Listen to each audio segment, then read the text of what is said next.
Hi guys, and welcome back to another video of Gaming with Powers. I'm Jake. Today we're going back to the main focus of our channel, guys, which was doing reviews from the perspective of two players. And so today we're going to be checking out the review of Nut Hunt, a brand new game that just came out from Pine Island Games. Just got delivered like about a couple weeks ago, maybe a month ago, from Kickstarter. But this is Nut Hunt, the game of territorial squirrels, guys. As always with our playthroughs, we're going to jump down to the table. I'm going to show you how it's played first, and then we'll be back up top here for the review. Okay, guys, we're down here at the table where I have everything set up for a two-player game of Nut Hunt.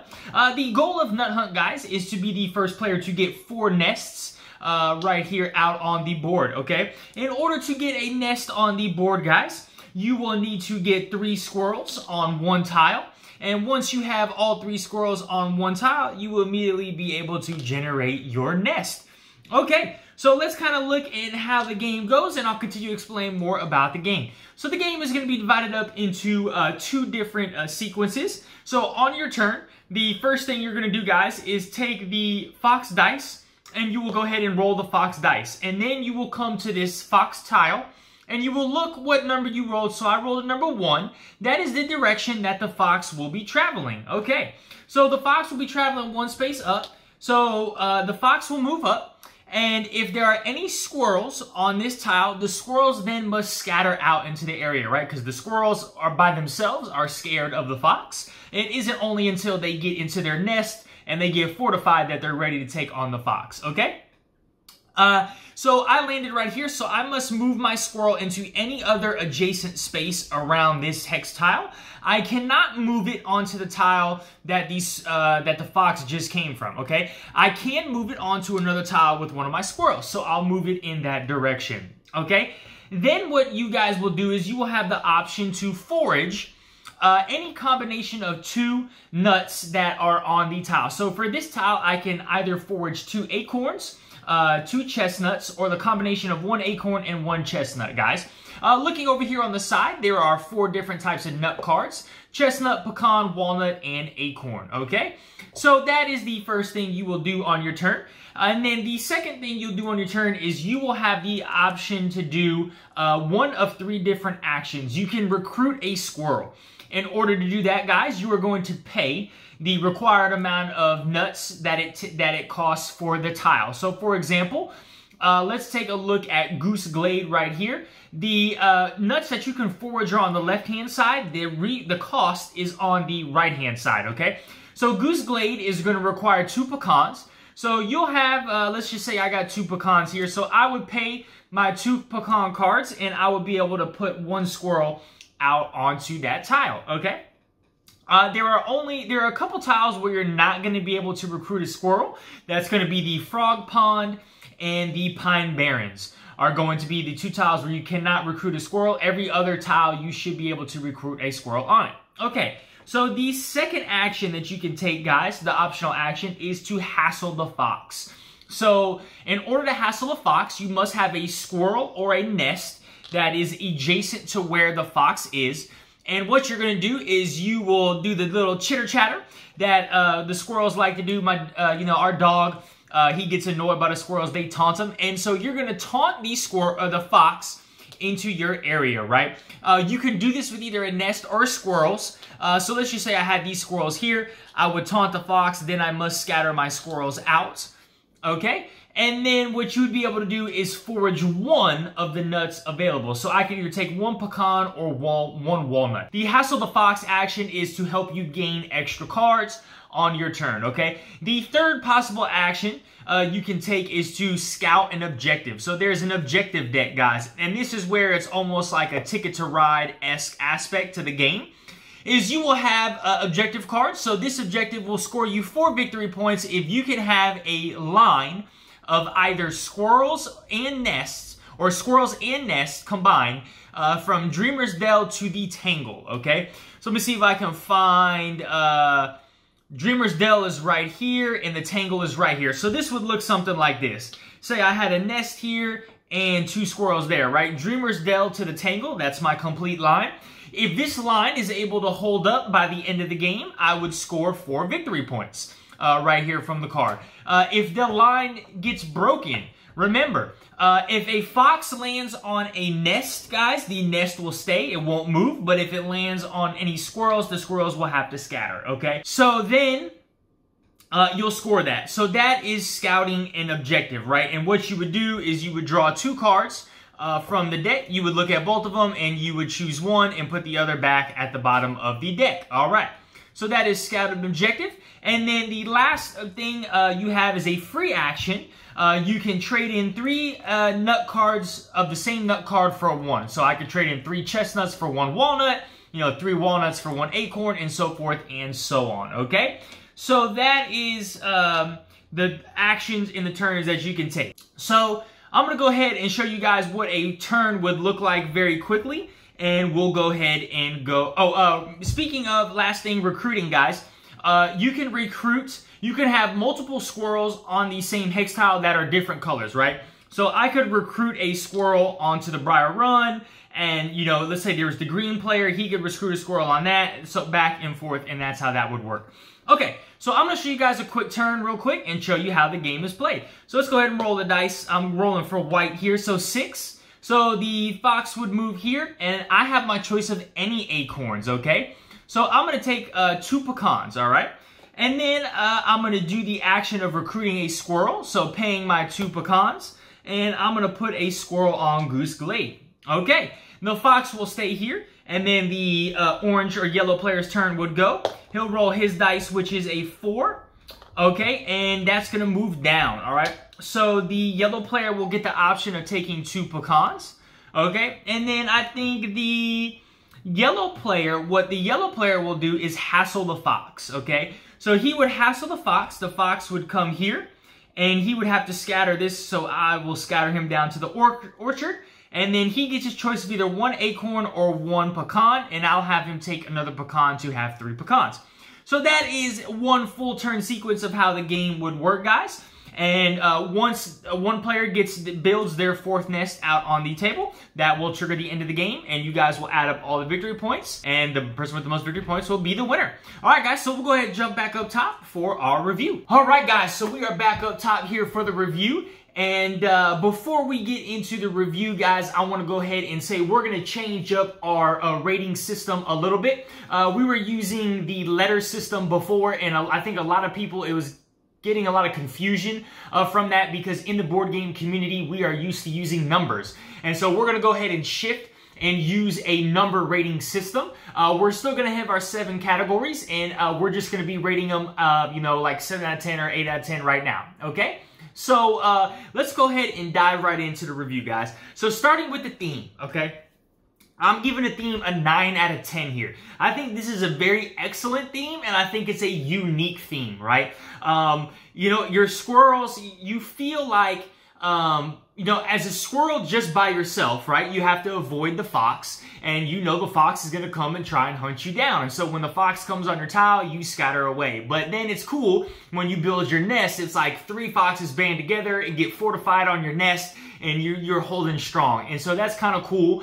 I like the way the fox moves around the board, because it has a kind of randomness to it, but also it's kind of cool where it's like you'll get to points in the game where it's like somebody else is rolling and you're like, come on, please roll a 3 or a 4, or like you're like, no, don't roll a 3 or a 4, please, because it'll mess up your row. So I think thematically, they have done a good job with the way the mechanics in the game work, so it's going to be a 9 out of 10 for me. All right, guys, moving on to components. So I went ahead and gave the components an 8 out of 10 here.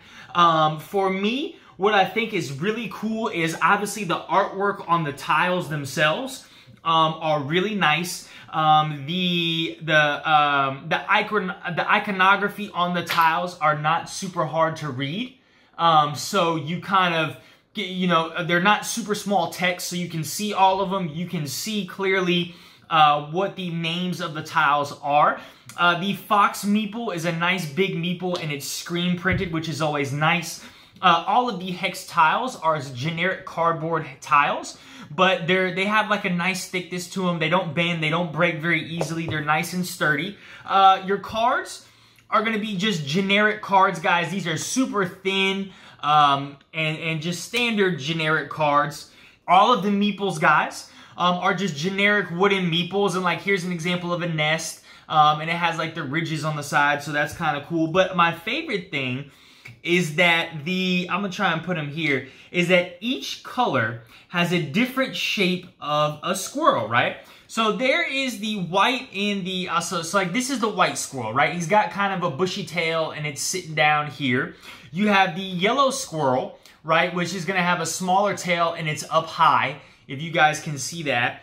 We have the blue squirrel, which has got more of a fat looking tail, like a stubby tail almost, and it's straight up, and he's kind of in a different position.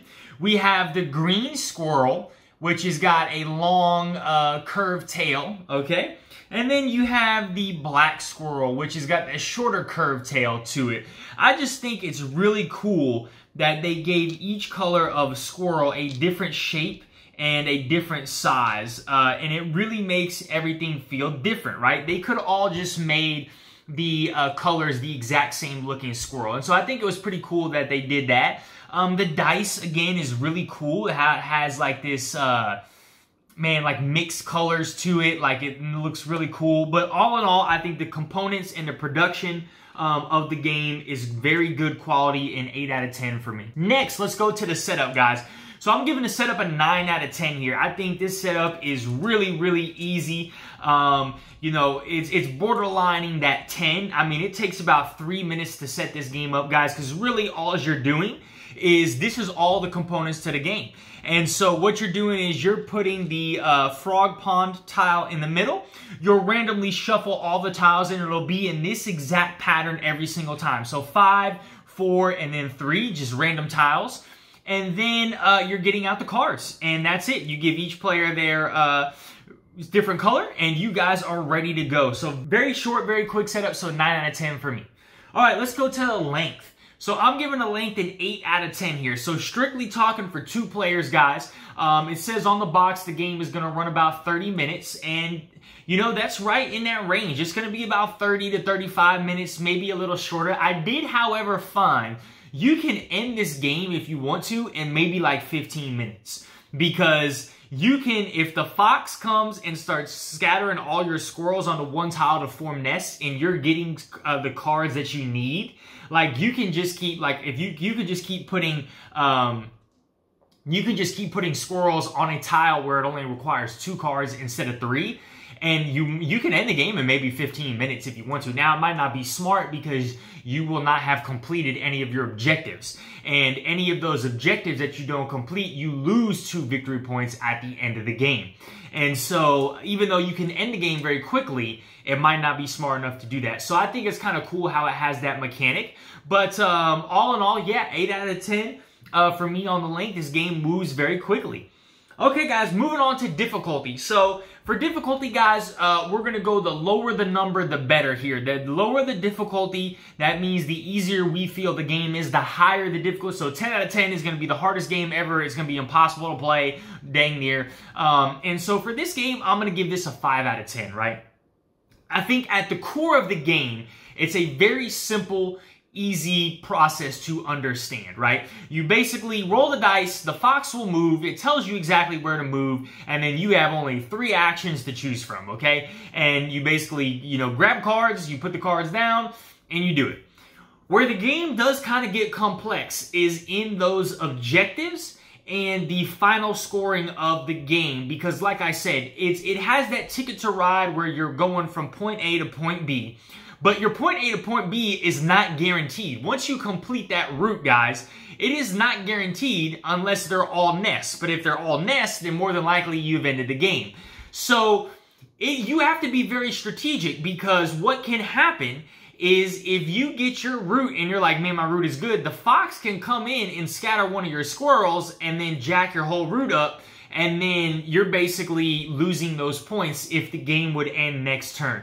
So that's why I'm giving it a little bit higher difficulty, because it can be very strategic of when you want to kind of plan ahead and almost hope sometimes that the fox runs onto your squirrel so you can scatter them to other places. So while the core of the game is very easy and not difficult to understand at all, it can be very strategic, and I can see where people who are new to board games or new to a type of game like this, it might be a little off-putting for them that they complete their route and they're like, yes, I got my route done. And then 2 turns later, the fox comes over there to their side and scatters their squirrel and jacks up the route, and then the game will end next turn, and where they could have had 4 points, they're now losing 2 points. So 5 out of 10 for difficulty for me. Next, we're going to go to replayability, guys. So I'm giving this a 7 out of 10 here. I think that this is just right on that cusp of just average in terms of replayability, because essentially you have the same goal and you're doing the same thing every single turn. Where the variability works in, and this is where I'm giving it just a little bit higher than average, is the objective cards. And so, like, for example, let's take this one. So Willow Wallow to Briar Run, right? So Willow Wallow is here, and Briar Run is, this is the perfect example, right? So this is a 4-point victory card, right? They have 3, 4, and 5, and these just happen to be right next to each other. So all I got to do is I could just have 2 nests, bam, and I got a guaranteed 4 victory points, guys. And so sometimes you might have high victory point cards right next to each other. Other times you might get like a 3-point victory card where it's like all the way on the other end of the mat, and it might not be worth it. Now, however, if they're farther away, you get bonus points because you count the amount of tiles in between, and you get +1 victory point for each tile in between. So there are some risky elements to that, but the board will always change. It'll never be the same because you're always changing the tiles around, and they're always going to be in different spots, changing your objectives on the game. So that is always what's going to give it that flexibility, as well as the randomness of the fox. So the fox is always going to be going in random directions, so there is like no real set way to play the game. Like, there is no best opening hand or whatever or opening spot to start, because it's all going to depend on where the positioning is. So for me, that's going to jump it just one little notch above average. So I'm going to 7 out of 10 with that. All right, last thing, guys, is going to be the price. So I paid $35 for this on Kickstarter. I backed it on Kickstarter. I would say at that $35 price point, that's an 8 out of 10 for me. But for those of you guys, if you're watching this video, you might not have backed this on Kickstarter. So you have to get it at retail. Now, I haven't checked a lot of other places online. The only place I've checked it is Pine Island Games website, and they are offering this for $50. For $50, guys, I'm going to give this I think I'm going to give this about a 6 out of 10. I just don't feel like this is a $50 game. Now, again, I'm not saying that this game is not bad. This is a good game. But for the price point, with really everything that you're getting, I mean, you're not getting anything that I feel would set the game apart from a $50 game compared to some other games in that price range. And I'm trying to think of something in that price range right now. Yeah, I mean, like, you look at, like, Raccoon Tycoon. So I would say Raccoon Tycoon is right around that price range. And in Raccoon Tycoon, right, you're getting a board. You're getting all these cardboard tokens and punch-outs and things like that. You're getting cards. And so, like, for me, it's like, I can understand that price point of $50 because you get a big board. Here, there is no board. You got these little tiles that kind of make up the board. Now, if all the tiles are one giant board, I can understand that. But again, to me, to each his own, right? You guys might feel different, but I just feel like, to me, at $50, this is not quite, it's just a little stretch above what I would be comfortable paying for this game, having played it. Again, if you can find it for $40, around that $40 to $42 range, I think this is a good price point for that. I think for around $40 is a good price point for this game with everything that it entails. So for me, it's going to be a 6 out of 10. All right, guys. So let's get to the final rating here. My final rating, guys, is going to be an 8 out of 10, right? I think overall, this is a very good game. I think this is a funny game, right? Just the name itself, Nut Hunt, is just funny. Like, you say, hey, you want to play a game? Let's play Nut Hunt, right? People are like, what, Nut Hunt? That just sounds funny. But I think overall, with the ease of play and understanding, it's very easy to grasp this game, right? I think it is cool because it has those Ticket to Ride-esque elements to it, but it also, being very simple, has a high degree of strategy to the game, because in some instances you have to plan ahead and want that fox to get on the tile with the squirrels to scatter the squirrels out. And so that takes into account, well, I think it's very easy to pick up and play. It's very easy to get to the table. You're always going to enjoy playing this. We've played it with 2 players. It's very fun at 2 players. We played it at 5 players, and the length extends a little bit, but not a whole lot. And it's just a really funny game. And like for me, the best part of the game is when you get later into the game, the drama of when you're rolling that dice and, you know, whether you're rolling it or somebody else is rolling it, and that fox is right there, and you got like 3 squirrels around these tiles, and you're like, please don't roll a 4 or a 5. Please do not roll one. Or it's like I said, it's the other side where it's like, please roll that 4 or 5. I need you to roll that 4 or 5. And like, it just adds this cool, like, randomness where you're like, like, I need it. And it's just overall a great game, guys. So 8 out of 10 for me. I would definitely recommend looking into the game. Again, guys, at that $50 price point, I would back off for now. I would wait to see until the price drops. But if it drops, if you can get it for around 40, I would definitely consider picking this game up. But I think it's a great game, guys. All right, well, go ahead and drop a comment down in the box below, guys. Do you own Nut Hunt? Does this game interest you at all? And of course, if you haven't hit that notification bell, hit that bell so you can be notified when we drop new content. We try and drop content every single day, guys. So be on the lookout for new stuff. And then, as always, subscribe to the channel if you haven't already, guys. All right, well, I hope you enjoyed us getting back to our roots and reviewing some games. We're going to be doing some more reviews as the days progress. All right, guys, y'all have a great one. Bye.